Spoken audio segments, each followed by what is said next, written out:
En ces jours, nous vous bénissons partout. Bambote ebele bisika nyonso to bokutani bozolanda biso na mokona lelo tika ete ya Nzambe asalela biso bolamu na présence na ye. Grande ma joie de recevoir aujourd'hui encore pour la énième fois Maman Marthe. Elle est pasteur, elle est la femme, l'épouse du pasteur, elle-même aussi elle est pasteur. To pambola mamingi na nzela na ye. Alors toza na koyamba yesusu avant to koma na présentation na ngito kangamisu to bondela. Père, nous voulons te dire merci parce que tu es un Dieu d'amour. Merci de nous avoir choisis en ce jour, de nous avoir sélectionnés parmi les vivants. Merci pour le souffle de vie. Merci pour le mouvement et l'être. Merci pour la paix que tu nous donnes. Reçois l'honneur, la gloire, la louange. Saint-Esprit, nous avons besoin de toi. Prends le devant de toutes choses. Dirige ces moments. Laisse que ce moment nous soit favorable et nous et ceux qui vont nous suivre en différé. Oui, Seigneur, bénis ces moments. Glorifie-toi dans le moindre chose, dans le nom puissant de notre Seigneur et Sauveur Jésus-Christ. Amen. Hein? Amen. Amen. Amen. Amen. Amen. Ngai bino servante na bino mosai na bino mama Shiki Esuka Omatoko wana tozali koyamba invité na biso ye moko ko se présenter bien Maman Pasteur Marthe mais yambo to fongola mayanga na biso na ngito tanga wa verset mibale totangi ya liboso na mukanda na Psaume 115 balobi non pas à nous Ô Éternel, non pas à nous, mais à ton nom donne gloire. Tolingete o nyoso tokosala na mokolo na lelo na pokwa na lele kembo eyeba na kozonga epai na mokili na ye na biso lokumu ezonga na oyo azali komérite.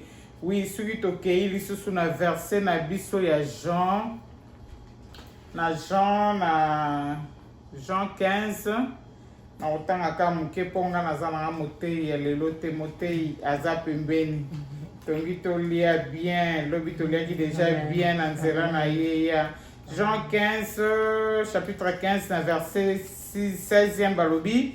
Ce n'est pas vous qui m'avez choisi, non, c'est moi qui vous ai choisi. Je vous ai donné mission d'aller, de porter des fruits qui soient durables.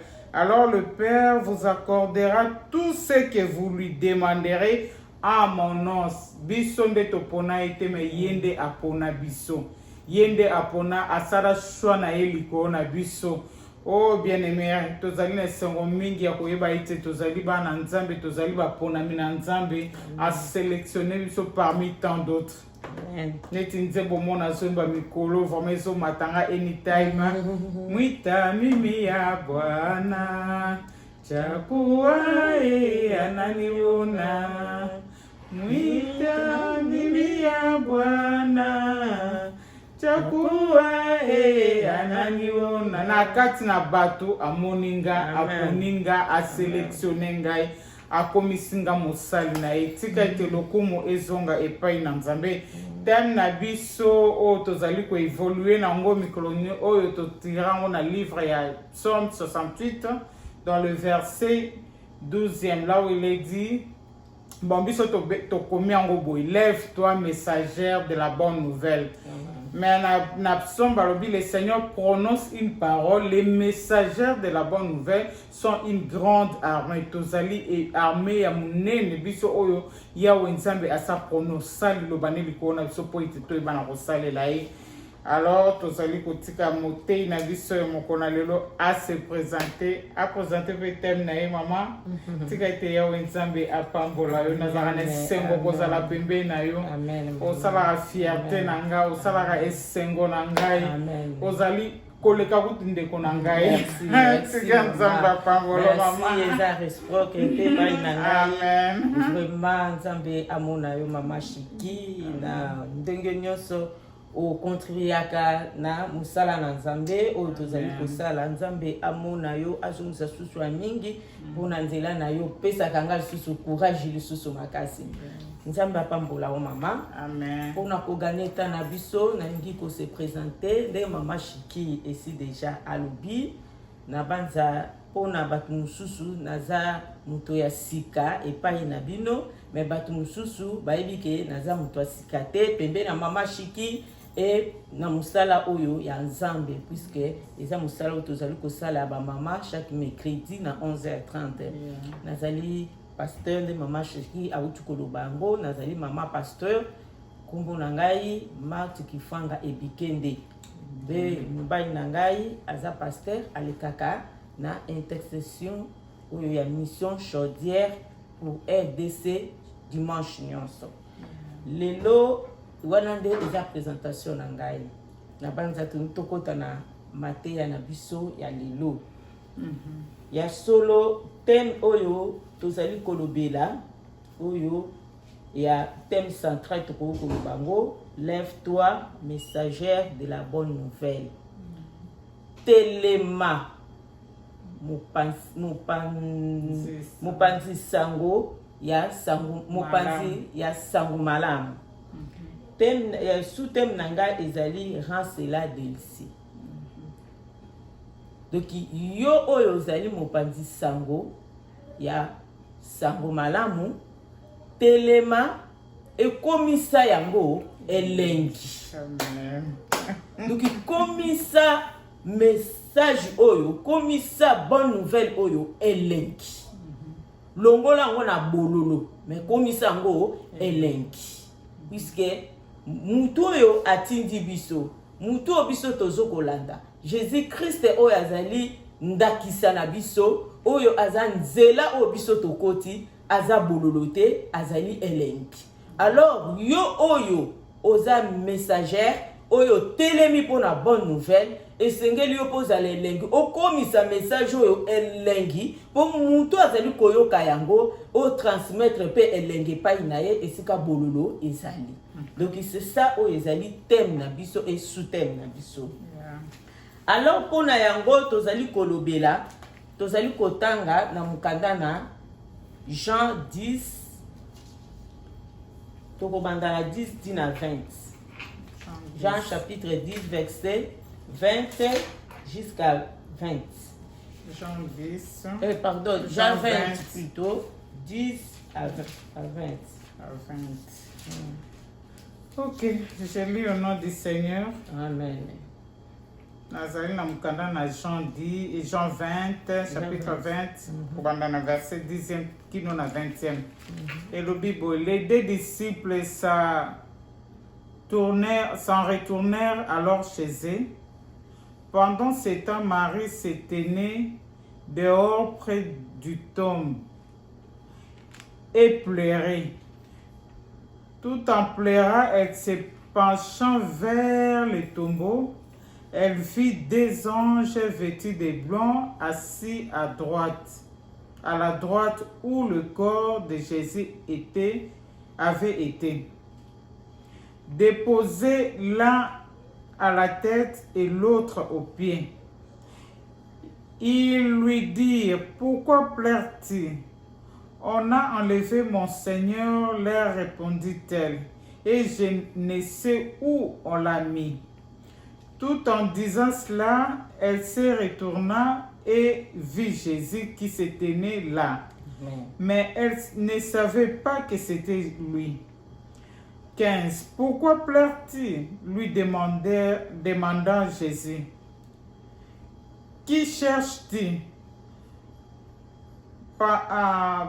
Passant que c'était le gardien du jardin, elle lui dit, si c'est toi qui l'as emporté, dis-moi où tu l'as mis pour que j'aille les répondre. Jésus lui dit, Marie. Elle se tourna vers lui et s'écria en hébreu, Rabouni. Amen. Ce que signifie maître. Ne suis pas encore monté vers le Père, va plutôt trouver mes frères et dis-leur de ma part. Va trouver plutôt mes frères et dis-leur de ma part, je monte vers mon Père qui est votre Père, vers mon Dieu qui est votre Dieu. Mais Marie de Magdala alla donc annoncer aux disciples, j'ai vu le Seigneur, et elle leur rapporta ce qui lui avait arrivé, lui avait dit. Sorry. 19. Ce même dimanche, dans la soirée, les disciples étaient dans une maison dont ils avaient verrouillé les portes parce qu'ils avaient peur des chefs des Juifs. Comme la 19. Jésus vit et se trouva là au milieu d'eux et il leur dit: que la paix soit avec vous. 20. Tout en disant cela, il leur montra ses mains et ses côtes. Les disciples firent remplis de joie parce qu'ils voyaient le Seigneur. Amen, amen, amen, amen, amen. Amen. Shalom, shalom, ma maman. Vraiment, tozana tana biso ya kopete te tokotina mateya na biso. Na banza na lecture oyo touti kolanda ezali lisolo ya Marie, ezali lisolo ya résurrection ya Jésus. Jésus a sekui. Tangu Jésus a sekui, Marie comme azalaki na habitude ya kokenda kakotala bisika oyo bakundi mukonzi. Tangu akei Marie de Magdala akuti tombeau vide. Akuti kaka babande oyo baliyaki Jésus nde ekwei na pembeni. Mais bisika batiaki Jésus na kunda azali susute. Marie de Magdala atali alobi non. Akimi mbango ake koyebisa ba disciple. Wana ba disciple bazali bakangami baza esika moko. Mais Pierre nani bazalaki na kobanga babimaki te. Marie tangu akei ayebisi bango ba ye. Tangu ba ye po batala ya solo makambu mwaso azoloba eza ya solo to eza lokuta. Tangu bakomi bakuti réellement que tombeau eza vide. Jésus azate. Et batali baluki bamonite. Wana Marie atelemi libanda azolela. Po ayebite kote nini batie nzoto na Yesu Christ. Et ba disciple tango bavandi batali bamoni lo kote baluki bazongi. Ye atikali ye moko. Azali kotala, azali kolela. Et na kotikala ye moko aye kokutana na Jésus. Amoni batu balati ba ange balati bilamba ya pembe et ba tuniye wapi ye tukwa tuni bango nazali koluka mukonzi nanga botie ye wapi. Soki bolongoli ye kote bomemi ye bolakisa ngai ye nakende kozwa nzoto na ye nakende nango. Isika sikoyo Jésus ye moko aye amoni kolela ya Marie, amoni ke nani Marie azali koluka akanisi ke bato wana baza ba jardinier oyo bazali ko babimeli ye okete ezalaki Jésus ye moko oyo abimelaki Marie. Et Marie, Jésus a se présenté et pas ya Marie. Alobi abengiye Marie. Alobi Marie abaluki amoniye. Tango amoniye abengiye Rabune. Oyo balobi na hébreu maître. Et Jésus Marie a poussé le poids simba Jésus alobi ko simba ngate ponanu na mati et pas na papa te. Pe kaka Jésus wana atindi Marie. Alobi kende koyebisa bandeko na ngai. Kende koyebisa bango ke nga naza lisu na kunda te nga na sekwi. Apesi Marie maloba. Akende koyebisa bandeko na ye. Ke ngai na sekwi. Pe Marie a joui parole wana de ake koyebisa na disciple. oyo ya biso motuya oyo ya biso tolingi kolobela na biso oyo toza ba messagère ya bonne nouvelle eza nini mwasi komikakula te komimona te ke oza moindre komimona te oza produit hasard katikati ya mibali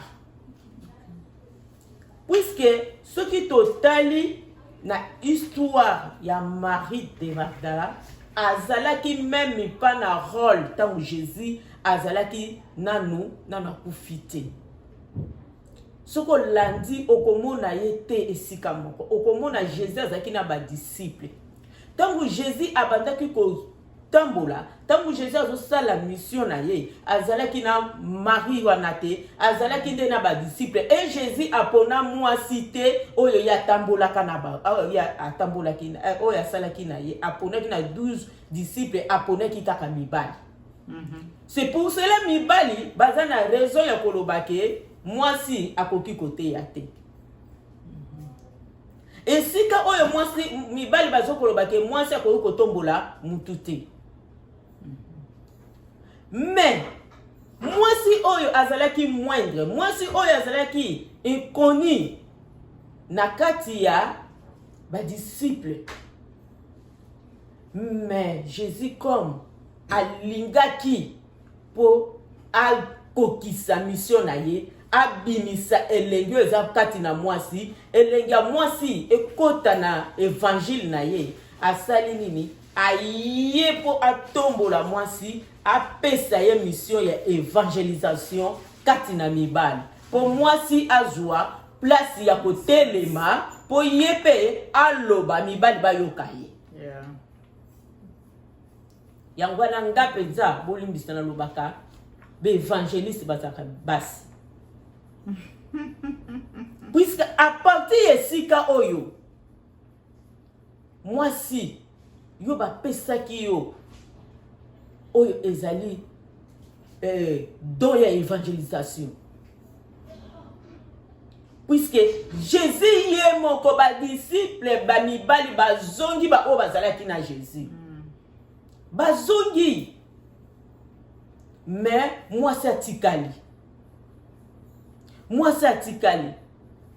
et na kati ya tombo côté o tombo eza vide libulu eloko eza te oyo ekoki kobangisa mwasi oyo balobaka mwasi abangaka pamba mais mwasi atikali nesika oyo bakundi mutu avandi na motema asipote abina azokolela na yeba place batie ye et Jésus aye komibimela aye komibimisa epai na mwasi amemi bonne nouvelle ya résurrection ya Jésus kati na ba disciple mama ozolandanga oyo déjà si ba etufayo ozana ministère en Nzambe et Nzambe alobela yo ozo kotala na koloba ndenge nini balobi ke mwasi akoki koteya te na koloba ndenge nini po balobi ke mwasi akoki kotelema te tika na yebiso na ye ko encourager yo lelo que Jésus Christ apesaki yo manto wana ya kolobe pa ya mibali résurrection na ye ya koteya asalaki awa kaka pa mibali takoka kolongola mwasi tango ba disciple bayaki tango Marie ke kobenga ba disciple mbele alingaki kolongola mwasi abimoni se pa ya mibali mais mibali batali bamoni te bakei mais yo ndo mutomonaki yo mutomonaki soki na kotambola na Jésus na aponaki yo mwasi te po ayebaki ke na nzela na yo mwasi nde ozalaki rejeté mabe kotaki esengeli ye akufa po azongisa yo na elengi wana kati na évangile puisque elengi na yo ezalaki lisusu te c'est pour ça ozalaki moindre mwasi azalaki moindre na histoire mwasi azalaki inconnu na kati ya parcours ya Jésus po aya kokoma tina kufa na ye mwasi azalaki eloko te mwasi amonanaki te mwasi azalaki na place te mais azwi place à partir ya résurrection à partir de la résurrection, moi soyo a vu place pour amemi bonne nouvelle. Comme moi soyo était yami.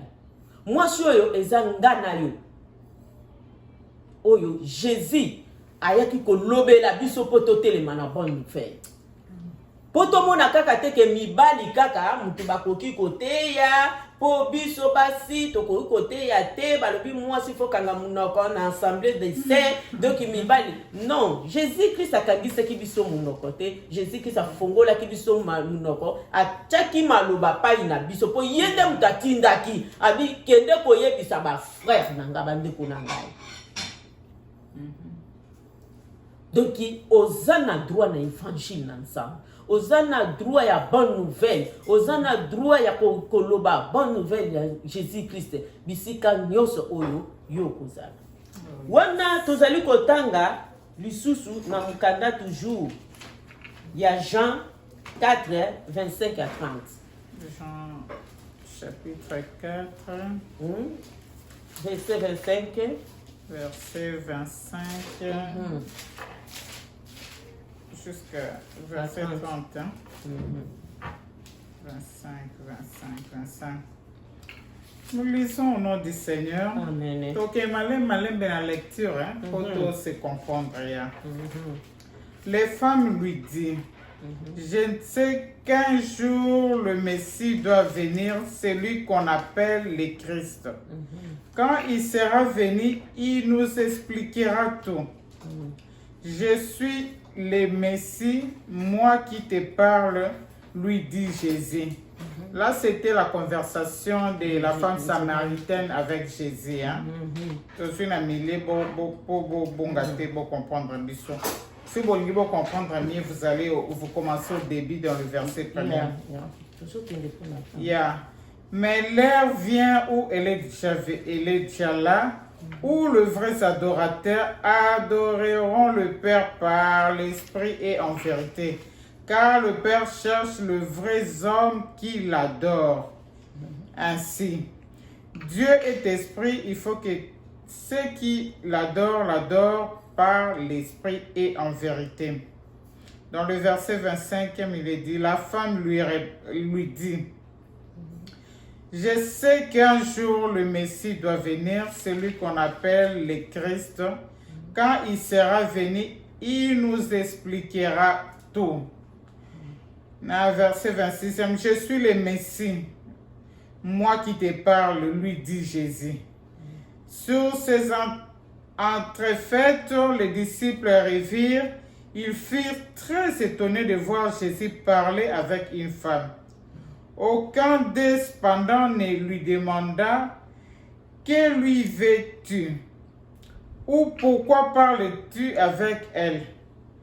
Alors la femme laissa là sa cruche, se rendit à la ville, et la voilà qui s'est mis à dire autour d'elle « Venez voir un homme qui m'a tout dit, ce que je fais, et si c'était le Christ. » Les gens sortirent de la ville pour se rendre auprès de Jésus. Jusqu'au verset 31. Les gens sortirent de la ville pour se rendre auprès de Jésus. Venez voir un homme qui me connaît, qui a tout dit. Il y a solo, na banza soki to landi toujours. Soki to landi toujours. Conversation oyo. Ezalaki Jésus toujours na mwasi. Jésus azali kotambola na banza toyebi lisolo oyo isi toteya yango ba pasteur ba olandanga ba yebi yango esi pe yo teya yango. Mais Jésus a komi na pui na samaritain akuti mwasi azotoka mai. Mwasi wana Jésus asengi mai. Ya yebisi Jésus que ozo senga nga mai bino ba juif na biso ba samaritain toyokanaka te relation ezate bosiko yo zo senga nga mai na kopesa mai ndenge nini sika siko Jésus abandi koyebisa ye soko yebaka muto azo sengo mai yo nde muto lingo senga ngai yo ndo linga osenga mai epai na ngai po mai yo ngai nakopesa yo eza mai oyo okoya kozonga lisusu kotoka lisusu mai te eza mai ya bon mwasi asutuki amoni ke mai oyo azotoka eza na importance te fo azwa mai oyo mutu oyo azokoloba na ngai mai ya bomoi mpo nazonga lisusu te mpo nazonga lisusu te mpo nakende na mai wana libela e na conversation na bango mwasi Jésus aye kotuna ye mobali na ye ya lobi naza na mobali te ayebisi alobi ya solo oyo lobi nayebi yango koza na mobali te nayebi ke avant ozalaki na 5 memi oyo sikoyo oza na ye aza mpe ya yo te halleluya wana eza bamessage mosusu mais le problème na biso eza nini ntango Jésus ayebisi ye babandi kosolola badisiple bazalaki te baye mibali ntango baye bamoni lisolo oyo ya mwasi na Jésus Christ bango batelemi bakomprenaki mpe eloko te bayebaki te eloko nini bazosolola bango bazokamwa mama tika nayebisa yo soko telemi na bonne nouvelle oyo Jésus atakati na yo oyo Nzambe atakati na yo banda na création na yo tango koloba mibali bakokamwa yo mibali bakokamwa yo ndenge bakamwaki Jésus azokoloba na mwasi oyo oyo mtu koloba te eza Jésus mtu koloba kati na yo ye oyo apesa yo oyo ezali mission oyo ezali ministère oyo ezali don yende mutu ako sala kati na yo ye moko Jésus Christ puisque biso tokutana na ye et mwasi oyo tango asisi so albi non nakosuka nango nga moko te esengeli na nga nakende kopesa sango haleluya amen nakende komema sango nini amemaki la bonne nouvelle akendaki kopanza sango malamu ya Jésus Christ akendaki na bonne nouvelle ya Jésus Christ oyo ayokaki epai na Yesu oyo ye azwaki na pui na kati na pui d'abord esika oyo mutu nyonso akendaka kozwaka mai po amela mai ya komela mai eza vie pui eza parole de Dieu parole de Dieu ezokobimisa vie yo oza na parole de Dieu oza na vie oyo yo ozoko etufe oyo yo lingi kobimisa te oyo yo kangi malobo oyo kangi wana oyebi ke ozoboma bato ebele po bato ebele ndenge baza wana baza na besoin maloba wana po bazwa vie baza na besoin bonne nouvelle wana oyo yo bloqué munoko po bato babika yo lobi ke nakangi yango nakoloba te combien oyo baokufa oyo Nzambe atia na disposition na yo esengeli kaka yo nde oloba po bato wana babika nga nazoloba na part na nga toza na système ya bandi nga naza na bandi na nga bandi mosusu etikali vide eza ya yo esengeli na yo okota na bandi na yo po sala mosala papa mwasi oyo alobi ake na ville abi botelema boya koyoka boya koyoka mutu oyo azoloba makambo alobi makambo na ngai boya akende ko évangéliser bonne nouvelle ya Jésus Christ et mwasi oyo azalaki chrétien te basamaritain bazalaki bapayen ake na bapayen bafrère na ye ake na bapayen oyo bazali basœur na ye po baya balongwa na monde balongwa baya na bonne nouvelle ya Jésus Christ babika baya kozwa mai ya bomoi balongwa na kufa baya na lumière, balongwa na kufa baya na lobiko, akeko évangéliser, azui parole ya bomoi yeba memi yango. Marie de Magdala ye azalaki katina ba chrétien to ko ba puisque azalaki ye surtout lundi kuna na 24 na Luc 24 5 ata totangi yango te kaka mwasi wana abimaki na tongo oyo akendaki na ba malasi pour akende kosopa na nzoto na Yesu na tem na nini na cimetière na tombe à Jésus. Pour le koloba ke ye ayeba ki valeur à Jésus. Ayeba ki valeur à Jésus.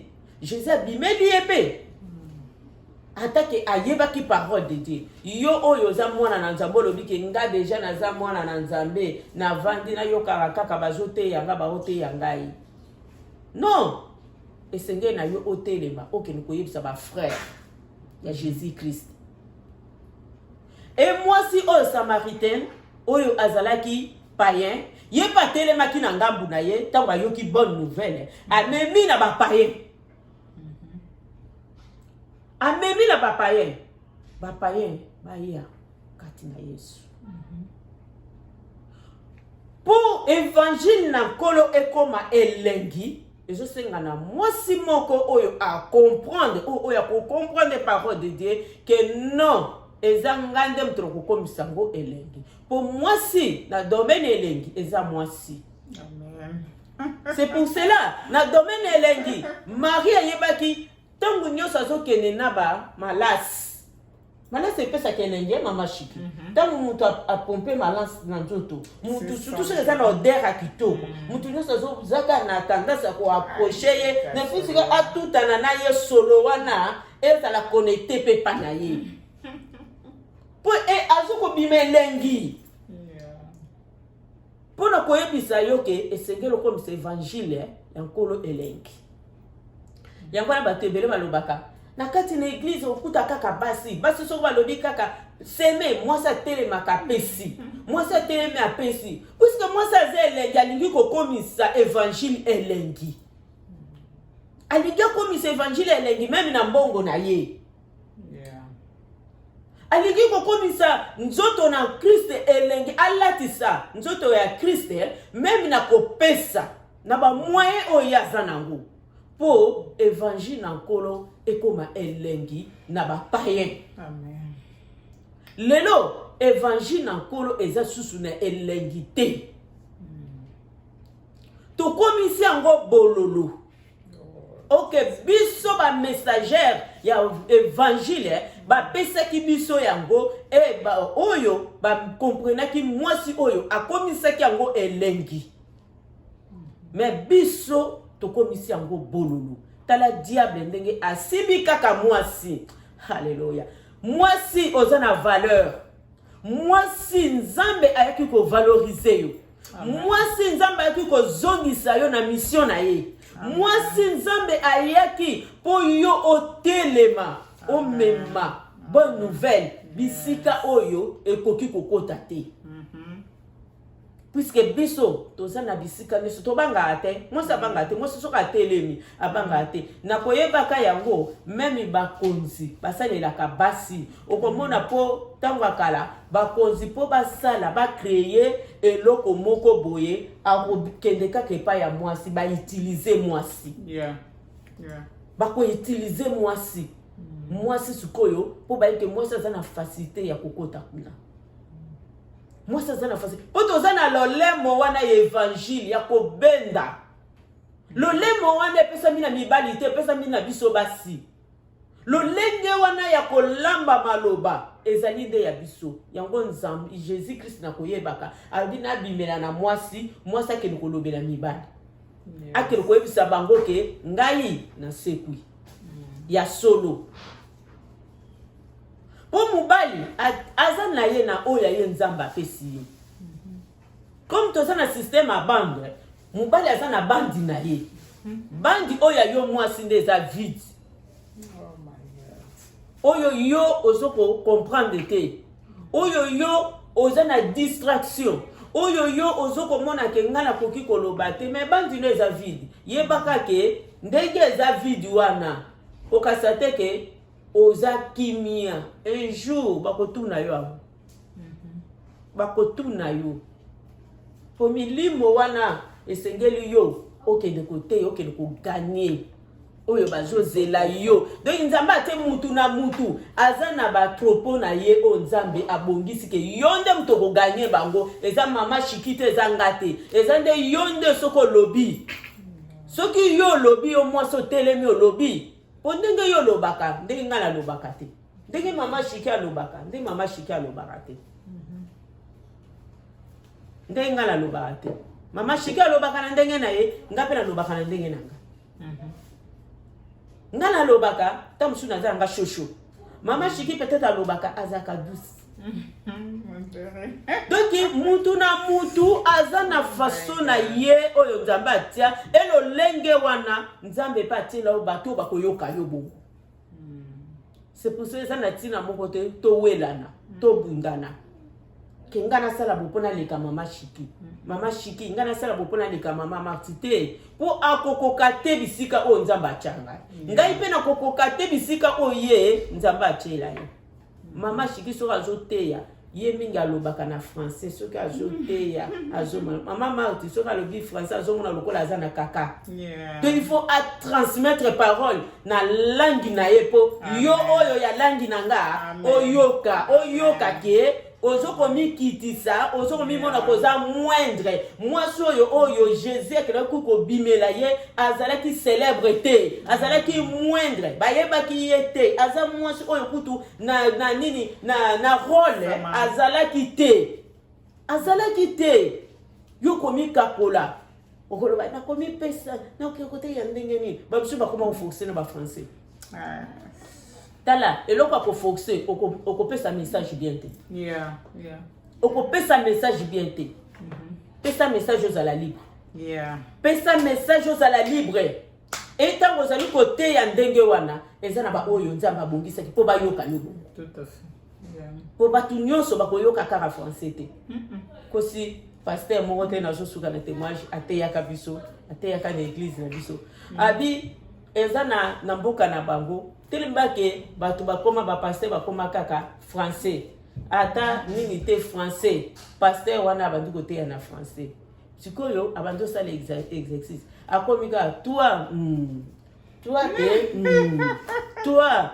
azokoka ko développer maloba te pourquoi po aza limité na parole na langue aza limité akomi kaka toi ndenge moko oyo mama biso misusu toza toujours yoka basoni ozoyoka soni nga na kote ya ndenge nini mama oyo ateyaka français okula kote ya anglais nga la kote ya ozona eloko ya nzambe ezokokanga non mwasi azalaki moindre azalaki mutu oyo ayebanaki te aza mutu oyo meme na histoire ndenge babandaki kokende azalaki ayokanaki te mais kombo na yesu ko ementionné mpona nini po apporter bonne nouvelle po atelemi na courage azalaki nango atelemi na oyo ye azalaki nango alukaki te oyo bavaze alukaki te oyo banani te atelemaki na oyo ye azalaki nango mama telema na bonne nouvelle na oyo yo oza nango nzambe alobela yo nini mpona mosala na ye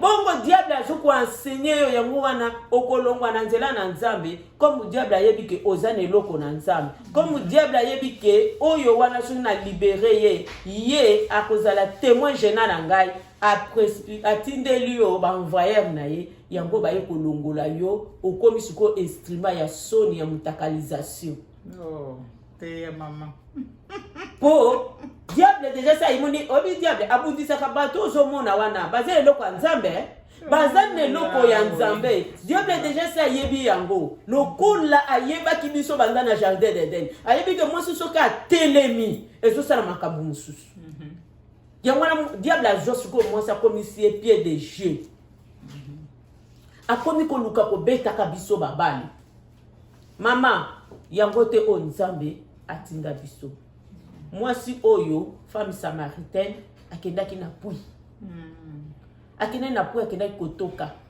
au vivre. Et moi si oyo Marie de Magdala akendaki na tombe. A petit tombe vide. A joué parole.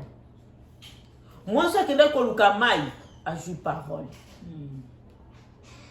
Yo oyo zokolanda nga lelo. Nazo kote ya yo parole oyo yo ki na tongwa lelo. Eza la vie oyo okobimisa na vie na oyo okobimisa pona batu ebele. Eza la parole oyo kolamusa yo oyo ko rose yo oyo otelema. Eloko nzamba atekati na yo ebima. Milimo oyo ezokufa likolo na yo bazwa vie. Yes. Komi kakola te, komi mona pamba te. Komi sa évangile elengi. Amen. Obita na lobaka ngo yango na za fier na hotel na lingala. So na lobake elengi. Na yoka pena tina michopo tina mutema njoto mobiba. Na yoka elengi. Amen. So na loba elengi na yoka kango penza ke lokola na olia penza nini. Obi eloko ekomisa ka mnoko elengi. Ezali entre tondolo entre tondolo ngai babeti mondenge bimsaka soyi na kate tondisaka soyi na munoko ndenge na yoka ka parole sur na jour loba parole ya elengi. Amen. Comme ce évangile elengi ndenge wana na munoko na yo nde nzamba kopambola yo. Amen. Na banza tozongisi maloba pa mama Shiki. Amen. Merci Maman Marthe. Totondi nzambe vraiment.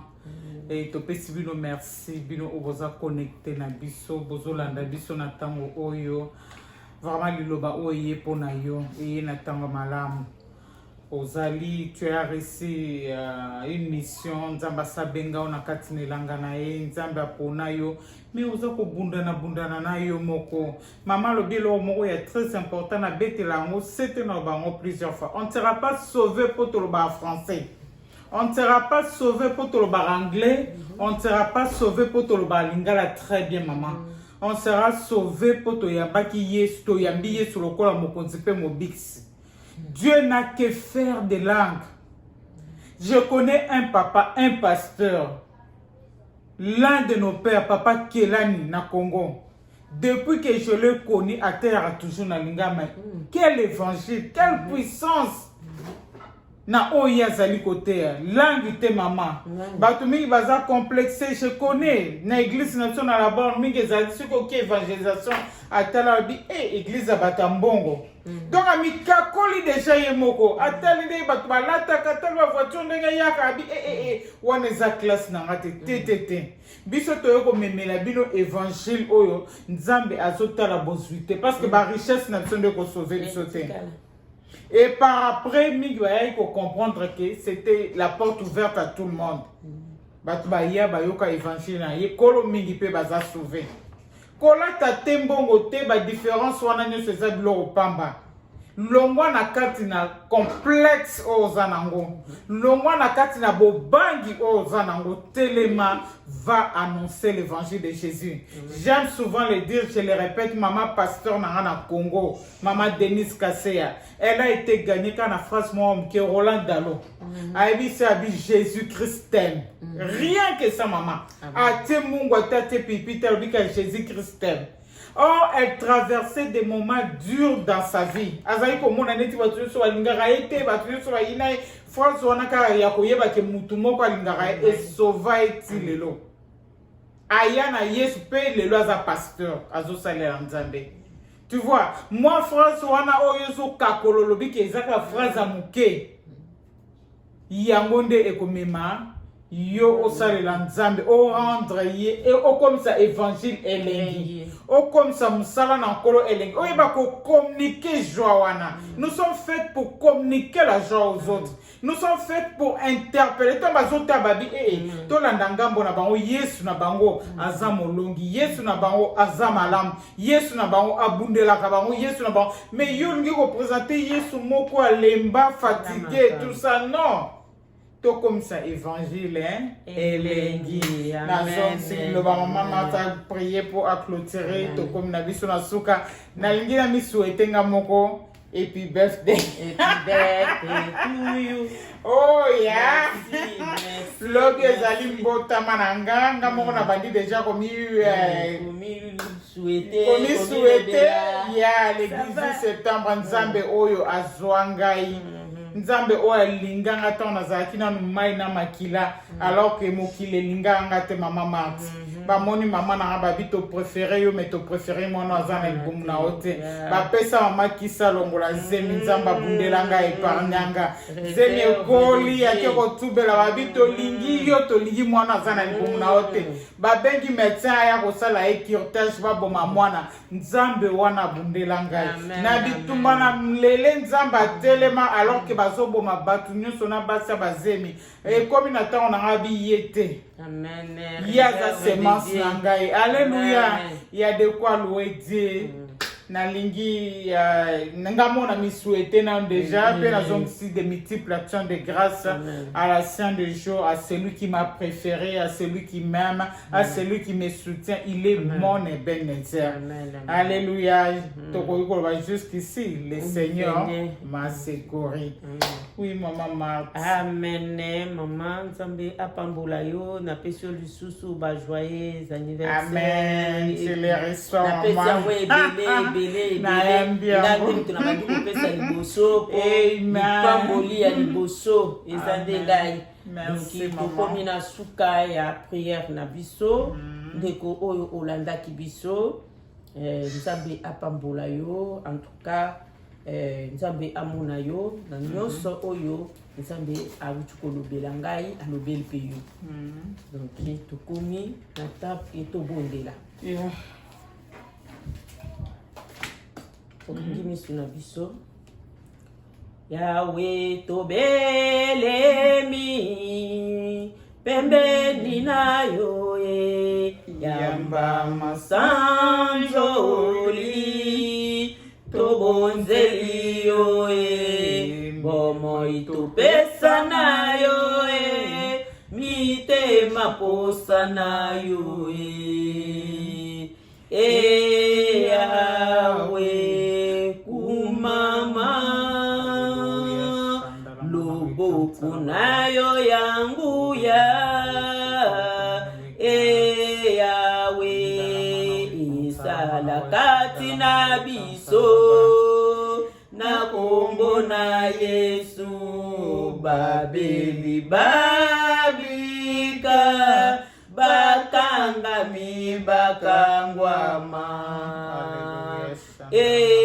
Yawe kumama Yawe tobelemi pembeni na yo Yamba Seigneur masanjoli Yamba Seigneur merci Yamba évasion yamba nyonso oyo obongi na yango pote yonde oza papa na biso libanda na yo Seigneur Jésus-Christ vie ezate libanda na yo Yawe ezali kufa libanda na yo kolo tozali na bobungi yango totomboli yo toye epai na yo na bomoi na biso totomboli yo papa yonde oyo olokotaka biloko ezangi tina yonde oyo opesaka forme na moto yonde oyo oyebi Seigneur projet oyo zanango ya kitoko pona biso pona évangile na yo kolo tomitiki lokola vase na maboko ya potier odie papa pesa biso forme oyo esengeli papa pote évangile na yo eyeba kopanza na jusque extrémité ya mokili kolo tozana besoin ya soutien na yo Seigneur soki yo soutenir biso te mosusu azate tozana besoin na yo papa o verse ba grâce kati na biso kati na mwasi kati na ndeko nyonso oyo alandi biso papa pesa courage Seigneur pour te te soki yo oarose te moko te akoki kotelema na makasi na ye nkolo otelimisa mwasi oleka na kokipe biso na bekipima na yo nkolo puiske papa po te papa tosala oyo ezali foli ya nzoto te kasi toyeba kokota na mwaso na yo toyeba kopie lokolo lobi topie affaire mpe topeple ciel o seigneur ozali koatendre biso kolo na oyo biso tokomema liboso na yo un jour seigneur tu as besoin seigneur de notre parfait de bonne odeur oh Dieu papa nous t'invoquons que tu attends ta main dans notre vie nous t'invoquons seigneur que tu nous donnes la force seigneur de transmettre seigneur ton évangile oh Dieu papa étends ta main dans le cœur des femmes qui nous a suivre seigneur papa il n'y a personne qui va transformer leur cœur si ce n'était pas toi oh papa tobeleli yo yondo za nzambe mona banda kuna biso na journal lelo mona banda kuna biso mona vi na biso seigneur mona peuple na yo seigneur mets-nous à part seigneur dans tous les sortes des épidémies dans tous les sortes seigneur des attaques seigneur nous t'invoquons seigneur que c'est toi notre parasolaire seigneur sois avec nous tout ce que nous voulons faire tout ce qu'on va faire cet après-midi nous laissons nos vies entre tes mains nos foyers seigneur nos travail sois avec nous seigneur bénis nous seigneur dans notre chemin de travail bénis nos maisons seigneur bénis nos maris oh Dieu tu es Dieu tu resteras Dieu nous avons confiance alléluia. Nous te disons merci, Papa, tu nous as voulu dans ta présence. Merci pour l'instrument que tu t'es choisi en ce jour. Merci de passer par sa bouche pour nous parler. Merci de bénir ses yeux. Alléluia. Et sa Bible pour que nous puissions puiser encore dans sa source, ô éternel Dieu des armées. J'ose croire que la parole qui est sortie de cette femme, de ta servante, de ton instrument, Seigneur, sera la raconte d'une besoin, de quelqu'un qui s'attend de ça. Seigneur, merci de savoir qu'elle a conscientisé une femme de s'élever